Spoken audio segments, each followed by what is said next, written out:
Jodi. Today I'm going to bring you a little bit bigger recipe than I typically would do with a video like this. However, I had one of you asking if I could recommend some kind of a replacement for a flan. Something with a little bit of a twist, but something that is still nice. And this is what I would typically do for that kind of a replacement. It is called Espresso Mousse, and it's got the consistency of a flan or a gelatin. It's still very elegant, yet it's got that nice little extra flavor to it, that coffee flavor. And as you can see, it's actually quite pretty. It makes a great addition to a dinner or an event. It is, like I said, a little more complicated. You might want to grab a notebook for this one. And it may look like you have a huge pile of ingredients in front of you. But if you just kind of break it down and do it one step at a time, you'll have this great looking mousse when you're done. So let's get started. What you need for this is 1 tablespoon of unflavored gelatin. I get the Knox. You can get it in pretty much any grocery store, and it comes in these envelopes. These envelopes are a 1/4 ounce, or actually 1 tablespoon, so you need 1 envelope of the gelatin.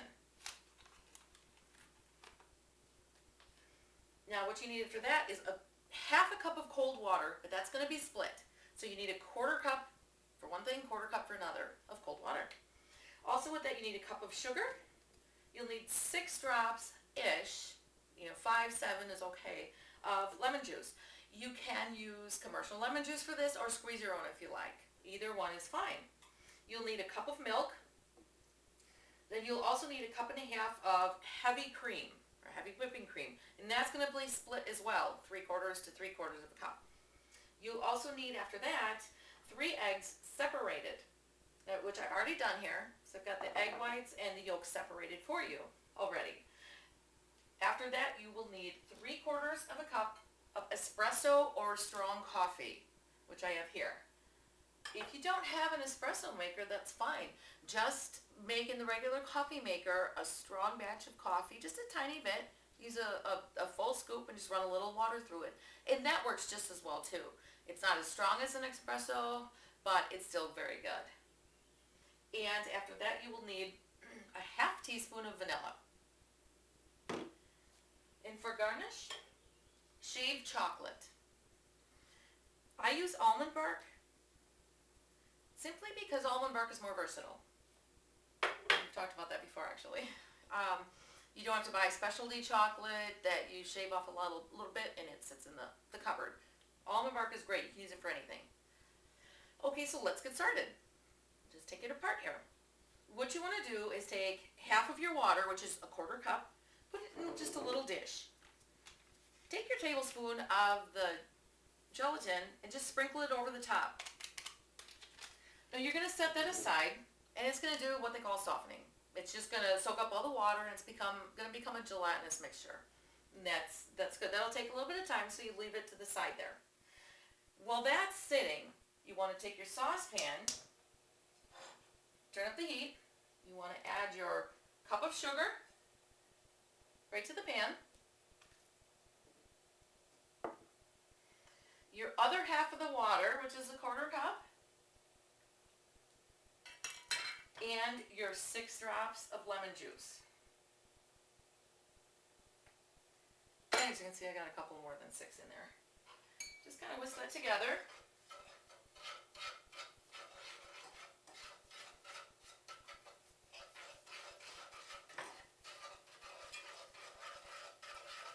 And once that's combined, what you want to do is bring that to a boil. There we go. And you're going to let that cook at a high temperature. It doesn't have to stay on high, kind of bring it down just a tad. You want it to be agitating in there, though, quite a bit. And that's going to take about 7 or 8 minutes. And what you want it to do is start to caramelize. And you would like to see a little bit of a brown color coming into that. And you don't want to stir it while it's doing that. You just let that be for your 7 or 8 minutes. While that's happening, you now take a smaller pan and heat your milk. Pour that right in here. And you want to bring that milk up to the point where it's just about a boil. You don't want it to burn. You don't want that. But just getting it to the point where it's about a boil. You want to heat that up. Once you've got that done, you want to take your heat off. So we're going to let this caramelize for a few minutes, and we're going to bring this milk up to a boil for just a few minutes. And then I'll be back, and I'll show you what we do after that. Now that we have our caramelization starting, we're getting kind of a little bit of a brown color. It's bubbling. It almost looks like bubbling glass. We want to remove the heat. Our milk is also just starting to bubble just a bit, so we remove the heat there. What you want to do first is take your 3/4 of a cup, which is half of that heavy whipping cream. You just want to add that right to your caramel mixture. Whisk that right in. And that's going to be a fast process.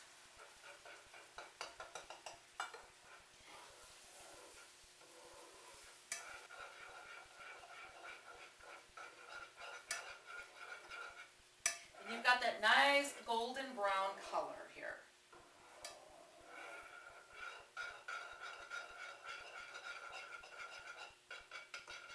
And once your bubbles come down, you then want to add to that your warm milk.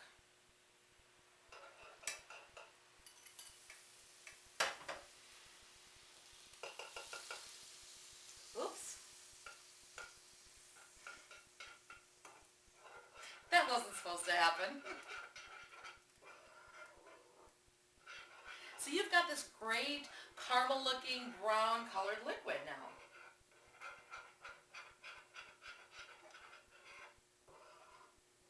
Excellent. Now once you've got that, the next thing you want to do is beat your egg yolks.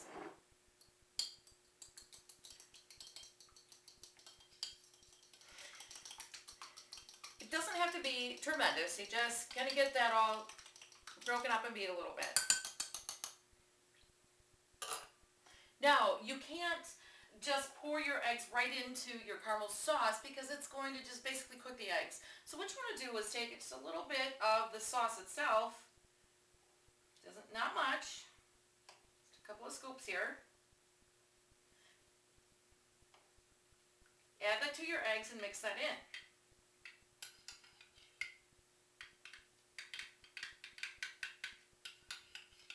So your eggs are now more prepared to go into the caramel sauce without just cooking like scrambled eggs. So now you just simply pour that back in to your caramel mixture.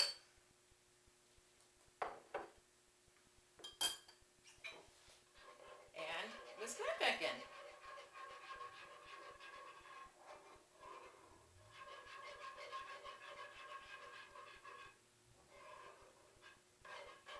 Now, you want to bring the heat back up again, and that will take just a few minutes, if that. What you want to do is keep stirring this now.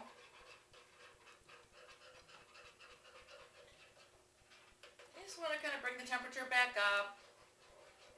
And eventually what you're going to get after a few minutes is it's going to start coating your spoon or your spatula. So we're going to start stirring with the spatula. Heat-proof spatula.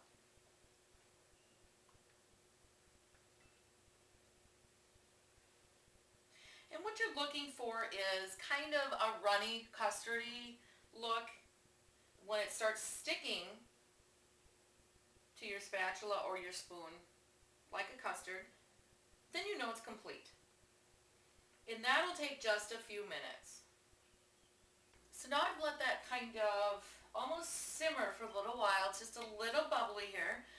And this has taken roughly another 7 minutes or so. And what we're getting here is just this runny consistency, but it is turning into a little thicker, like a runny custard. And you can see it's starting to cling to your spatula. And if you were using a wooden spoon, this, is what you're going to see. It's going to be stuck to the back of the spoon. So you remove that from the heat again. And you want to add to that now your gelatin, which has been softening this entire time.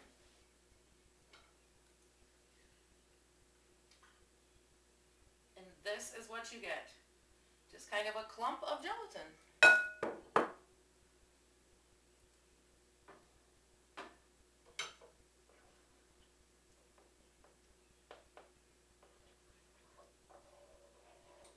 Once you've got that in, you then want to add your espresso or your coffee, your 3/4 cup espresso or coffee. Just dump that right in there.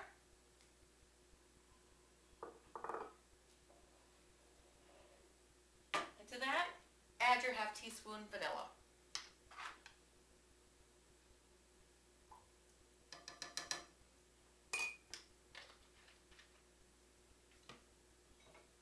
Mix that in and you've got your base. And what you need to do with this now is we're going to need to put this in the refrigerator for roughly 40 minutes or so. Depending on your refrigerator, take 45 minutes. You can, feel free to leave it for an hour if you like, but roughly 40 to 45 minutes is good. We're just going to pour that in a bowl. I'm just going to put that right into this Corningware here.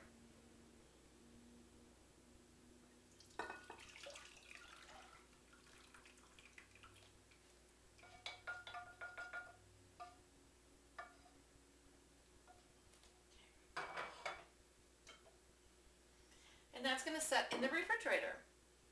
And then we'll come back in another 45 minutes or so and check it out and continue putting together the rest of your mousse. Okay, we're back again.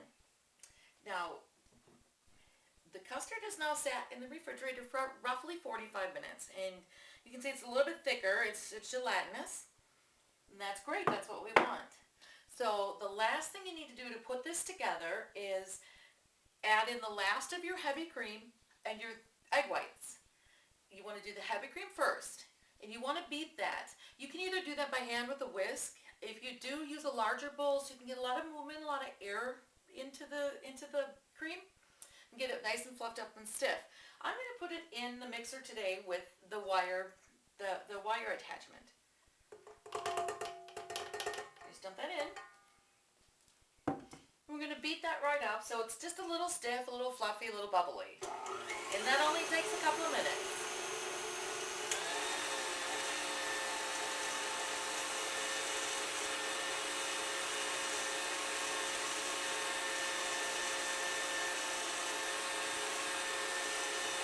And it's starting to look a little thicker.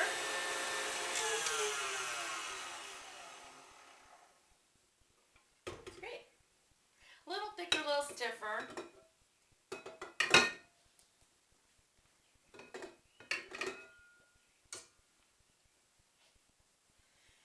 And I'm just going to add that right on top.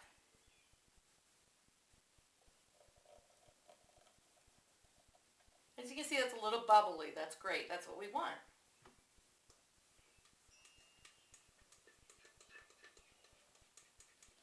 And the next thing we're going to want to do is also beat the egg whites.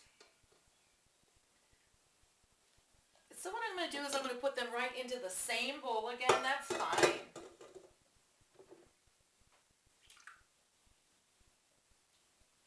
And we're going to do the same thing, and we're going to beat those as well.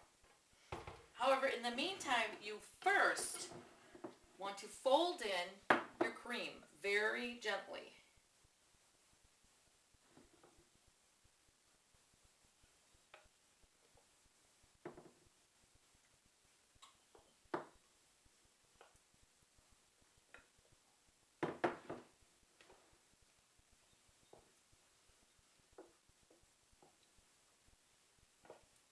It looks so light and fluffy.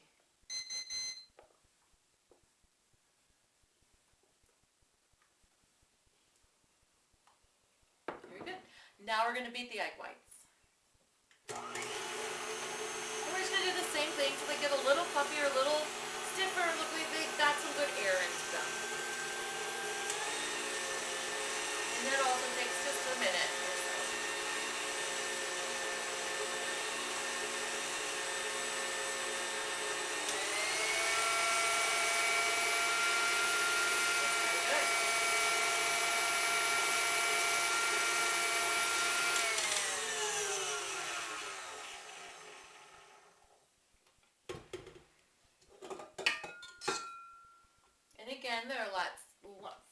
lighter, airier, a little heavier. And again, we just want to fold those in as well, very gently. You don't want to be real hard on your custard because it will start to break down again. So just very gently mix it in.